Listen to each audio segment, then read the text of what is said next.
everybody, it's Jane from Jane Stitches. This is the third in a series I'm doing on how I mark fabric to be hand pieced or hand sewn. So what I'm going to cover today is English paper piecing. And I love English paper piecing.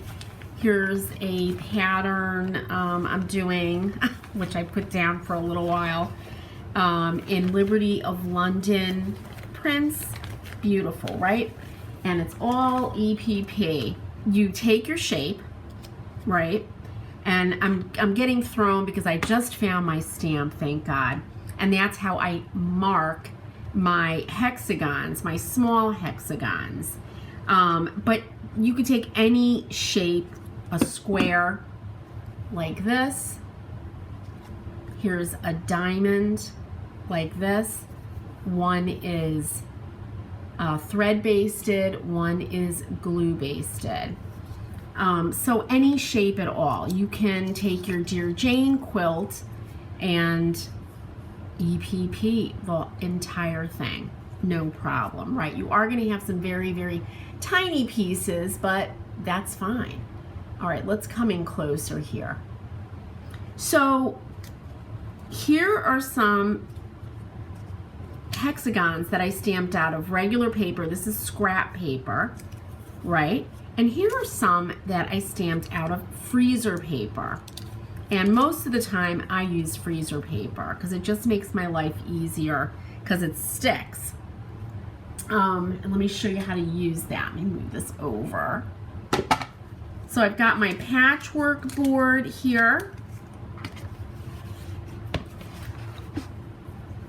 And freezer paper has one side, and you'll see it's shiny. That's the plastic side. That's the side you want to put down to the wrong side of your fabric.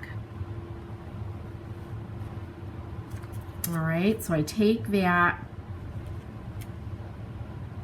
And remember, we have to leave a seam allowance around it. You can't just go up to an edge because this is the sewing line. So you press that and it sticks. And I'll do a whole bunch. Oops, wrong side. Don't do that.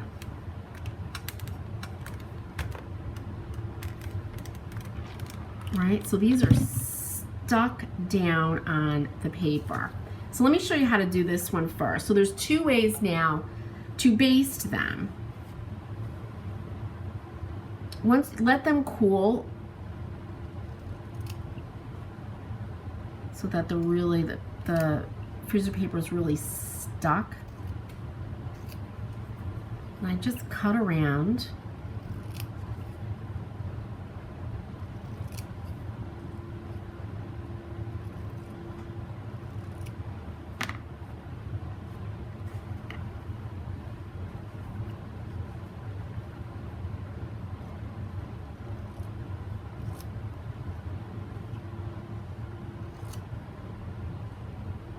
And using a stamp, I can make, I'll put 3 layers of paper in the stamp, punch it out, or the punch, not the stamp. And I can make a lot of these papers, and I keep them in a jar, but I have tons and tons ready to go. So it's a punch. And the size, let me see, you measure a hexagon from point to point, not across. So this one is 1, 2, 3, 4, 5/8. And it's great for sewing little hexagon projects. All right, the next thing is, well, how do we baste this? There's 2 ways that I baste. First is with the Sew Line glue. I call it a glue pen. but there's glue on the end. And that's when I really utilize my rotating cutting mat here. So I just take my pen and I go across. I don't go right, I kind of miss. Let me get in closer. I don't go right up to the edge because I don't want my needle to get caught in all that glue.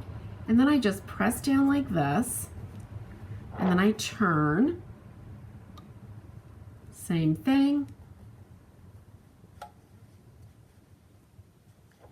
Turn.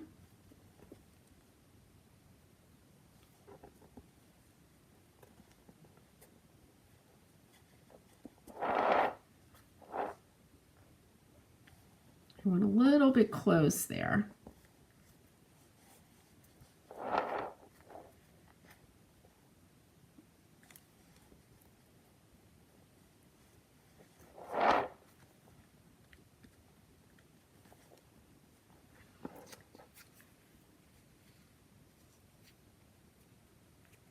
Those little corners sometimes can be a pain when you're glue basting.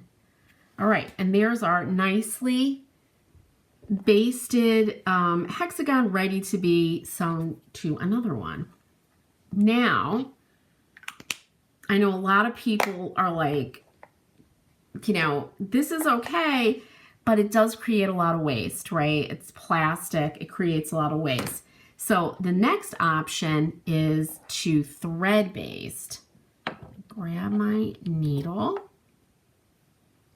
And you use not your great thread. Get out your polyester threads or threads that you're just not going to sew with, and use those.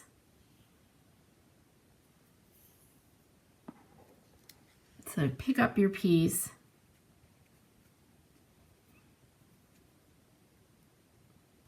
And I go in from the right side.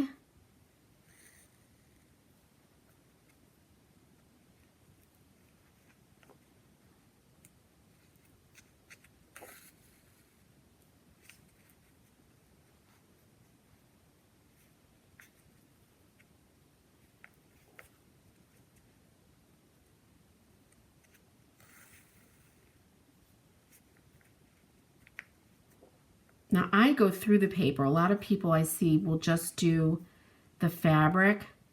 I like going through the paper because it just feels a little bit more secure to me. It's not kind of slipping around. Though I did use freezer paper, so that does avoid a lot of that if you've got just a free piece of paper in there and that's, you know, shifting.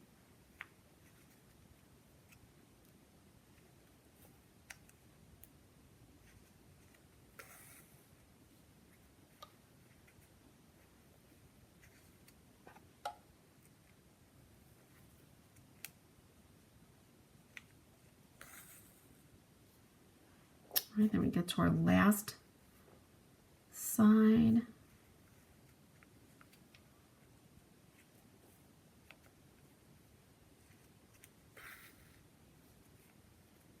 So it takes a little bit longer, for sure.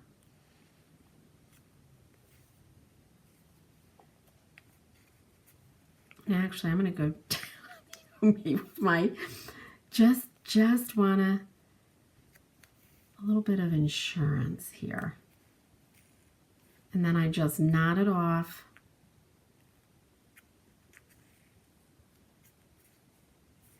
And snip, and this is ready to go. All right, so 2 ways to do this with freezer paper: glue or thread. And you can do the same thing with regular scrap paper. If you don't want it to shift,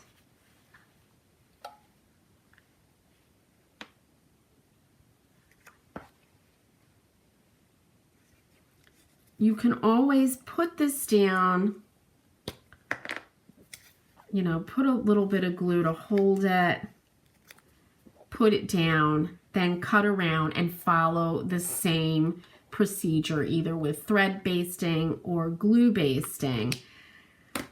I went to freezer paper because this tends to, you know, slip around, and I just don't like that. I'm not comfortable with that. A lot of people are, and that's fine. I've seen people use newspaper, wax paper, all kinds of different things to do this with. All of that is absolutely fine. I just wanted to show you how I mark for EPP. And look at that. It's nice and accurate, ready to go. The freezer paper is really easy to take out too, because it's lightweight. It's really flexible, and I love it. So any questions at all, please let me know. Let me know how you attack your marking for your little English paper pieces. What's your favorite method? Because I know we have a lot of EPP people out there for sure. Thanks so much, you guys, for watching. I really appreciate it. Happy stitching.